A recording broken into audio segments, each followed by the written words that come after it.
కానీ పెట్టుకునేది నుదుటి పైన. విలువ ముఖ్యము కాదు, ఎక్కడ పెట్టుకుంటామనేదే ముఖ్యము. ఉప్పులాగా కటువుగా మాట్లాడేవాడు నిజమైన మిత్రుడు. చక్కెరలాగా మాట్లాడి మోసగించేవాడు నీచుడు. ఉప్పులో పురుగులు పడ్డ దాఖలాలే లేవు, తీపిలో పురుగులు పడని రోజే లేదు. ఏడుస్తూ ఈ లోకానికి అడుగెడతావు, ఏడుపుస్తూ లోకాన్ని వదిలి వెళ్ళిపోతావు. రమ్మన్న సమర్గంలోకి ఎవ్వరూ రారు, వద్దన్న చెడు మార్గాన్ని ఎంచుకుంటారు.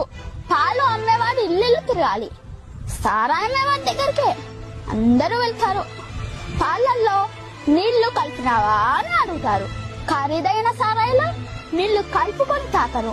పెళ్లి ఊరేగింపులో బంధుమిత్రుల ముందు, వడ్డు వెనకాల. శవయాత్రలో శవము ముందు, బంధుమిత్రులు వెనకాల. శవాన్ని ముట్టినందుకు స్నానం చేస్తారు, మూగజీవులను చంపి పూజిస్తారు. కొవ్వొత్తుని వెలిగించి చనిపోయిన వారిని గుర్తు